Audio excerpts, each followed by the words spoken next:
My name is Imani Thompson, and I was supposed to be celebrating. 3 days before my wedding, I should have been tasting champagne, not betrayal. But instead, I stood in a room that smelled like furniture polish and power. Mahogany walls, gold-framed portraits, silence thick enough to choke on. Vanessa Hayes, my future mother-in-law, didn't even look up when I entered. She just pushed a thick, spiral-bound document across her desk. It landed with a soft, heavy thud. "Sign it, dear, or the wedding dies tonight," she said. Her voice didn't rise. It cut. Around her, the Hayes family watched me like wolves smelling blood. Their eyes gleamed, waiting for the poor girl to break. They thought I was the charity case their son decided to marry. They had no idea I had $15 million in the bank. And they definitely didn't know I had a lawyer on speed dial. Before I tell you what was in that document, tell me where you're watching from tonight. Have you ever faced something like this? Tell me in the comments, because you're about to see how it ends. The first time Vanessa made me feel small wasn't that day. It was Thanksgiving, 2 years earlier. I stood in her marble kitchen, trying to help with dinner. She asked what I did for a living. "I'm a freelance UI/UX designer," I said, smiling. Her lips curved into a polite little smirk. "Oh," she said, "a computer artist. How quaint." Then she turned back to her gravy. Conversation over. That was the moment I learned what I was to her. A novelty. A visitor. Never an equal. They never asked about my clients or my startup. They saw my 8-year-old Camry and stopped there. They didn't know I owned the Midtown penthouse I rented. I thought staying quiet made me humble. It only made me invisible. So when David Miller, their smug family lawyer, said sign it, it wasn't a shock, it was a verdict. The document wasn't protection. It was punishment. Clause 4A. I'd waive all rights to any assets earned after marriage. Clause 6. Vague fault terms. If I caused emotional distress, they could take everything back. They even listed every wedding expense I'd have to repay. Over $300,000. And if I ever left, I'd owe them the ring. My hands trembled as I turned the pages. It wasn't fear anymore. It was rage. Quiet, cold, righteous rage. I realized love wasn't the only thing on the table. It was power. And I'd just discovered who really thought they owned it. Love wasn't the only contract on the table. I drove home without music, only pulse. The city lights felt colder than chrome. I unlocked the door to my silence, set the prenup on my marble counter. Its spiral bindings smiled like a trap. I made tea I didn't drink. I turned pages like counting bruises. Clause by clause, I memorized the insults. Fear burned off. What remained was focus. I opened my scanner. Each page flattened under glass. Each clause became evidence, not fear. I sent the file to Jessica. Subject line, time to work. She called in 3 rings. Her voice was blade steady, almost amused. "I've seen hedge funds kinder than this." "Good," I said, be crueler back. She asked for my latest financials. I attached the buyout confirmation. 15.24 after tax. Not a boast, a boundary. Her breath hitched, then leveled. "Tonight I draft. You rest." "I'll try," I lied and didn't. I opened spreadsheets instead of wounds. I listed what I would protect. Name, company, equity, future, peace. At 6 a.m., the sky thinned. Atlanta turned from black to iron. Jessica texted, "Coffee, 10 sharp." She slid a folder across our table. Addendum. Crisp as winter air. Separate property, present and future. Full shield from Hayes liabilities.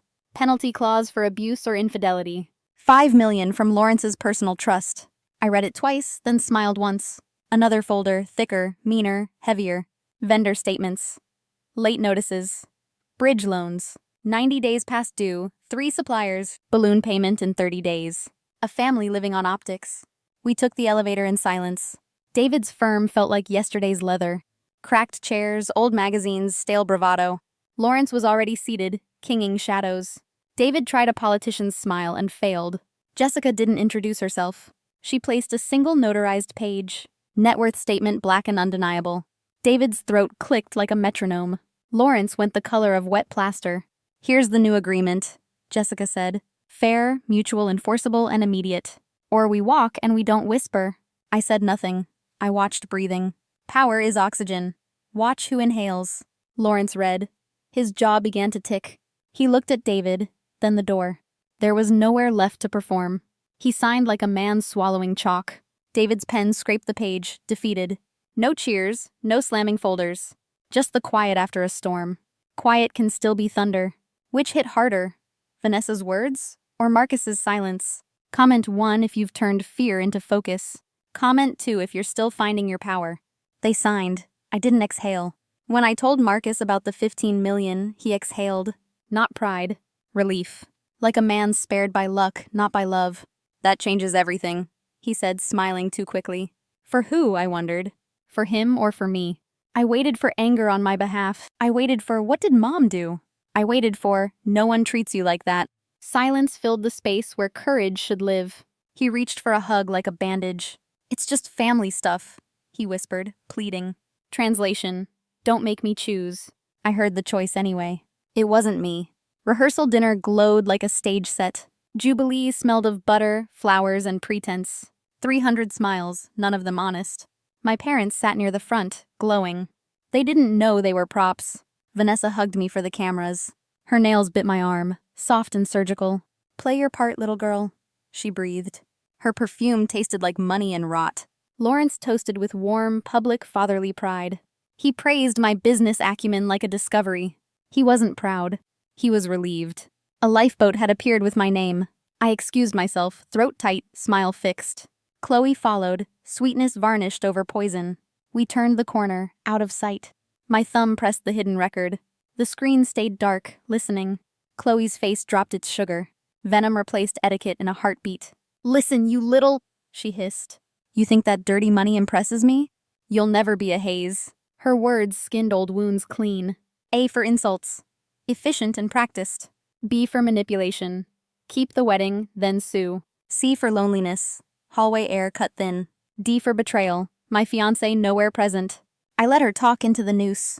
Every syllable braided the rope tighter. I didn't argue. I didn't blink. I saved the file. Back at the table, the performance resumed.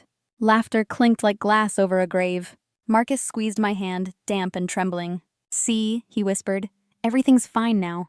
Everything was final, not fine. Under the linen, I opened secure chat. Jessica's name glowed like a clean blade. Message, Plan B is a go. Attachment, Chloe's recording. Time stamped and pristine. Another chat, Elias Vance, my new CFO.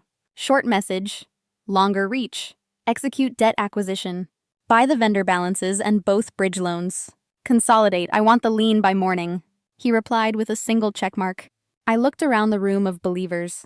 They toasted to tomorrow like it was guaranteed. They didn't see the tide reversing. They never do, until their shoes are wet. My mother waved from the second row. I smiled back, promised her silently.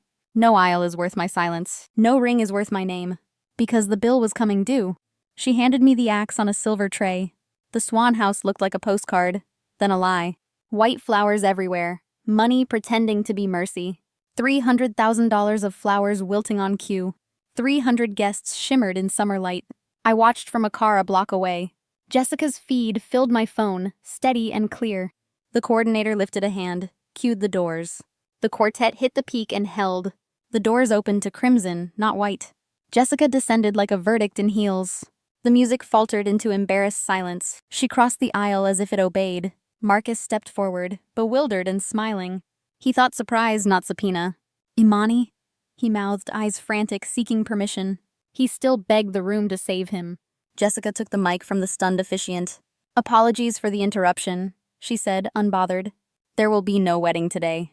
Air left the garden in a single gasp. Vanessa erupted, pointing, summoning security and shame. Remove her, she shouted, voice splitting like glass. Jessica lifted one hand and nodded back. The AV booth switched to our operator. A click. Then Chloe's voice filled the garden. Not sweet. Stripped to bone and bile. Listen to me, you little... The recording hissed. You'll never be a Hayes. You're just the help. Every head turned toward the front row. Chloe calcified, mouth open, color draining. David slumped sideways, then down, boneless with panic. My father stood, steadying my mother's shoulders. The audio ended on its own ugliness. Silence lingered, heavier than any choir. Jessica waited exactly 10 seconds. Then she changed keys from family to finance. The addendum you signed is void by your demonstrated duress, she said, cool as a ledger line. But that's personal. Let's discuss business. She nodded again. Screens lit with documents, assignments, transfers, a ledger of debts reborn. Eunoia Ventures now holds your obligations, Jessica announced. 2.4 million, consolidated overnight. Your balloon payment was due an hour ago. Lawrence staggered to his feet, swallowed dust. His power didn't recognize this weather. Vanessa folded into her chair, hat trembling. The guests murmured like a closing tide. The side gate opened, and I entered. No veil, no white. Emerald silk, clean as a new decision. Heads turned. Whispers broke. I walked to the altar and stopped there. Marcus cried, hands reaching for ghosts. Amani, please, he whispered, little boy lost. I love you, we can fix this. I looked at him with truthful pity. You chose your comfort over my dignity. You chose your family over my name. Now live with what you chose. I turned and walked the flowered aisle alone. Not fleeing, finishing.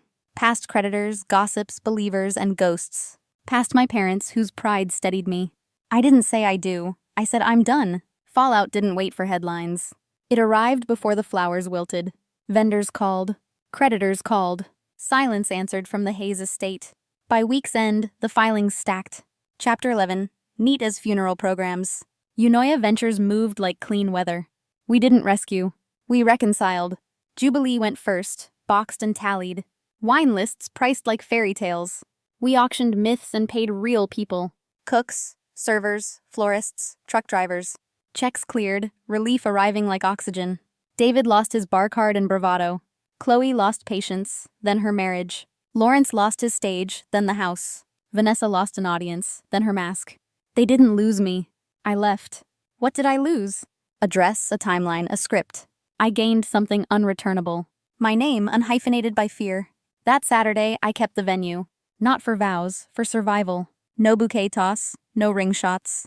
We danced anyway. My mother cried the right tears. My father laughed like a door opening. My sister filmed joy, not evidence. Months turned into scaffolding, then skyline. Eunoia found founders who sounded like me.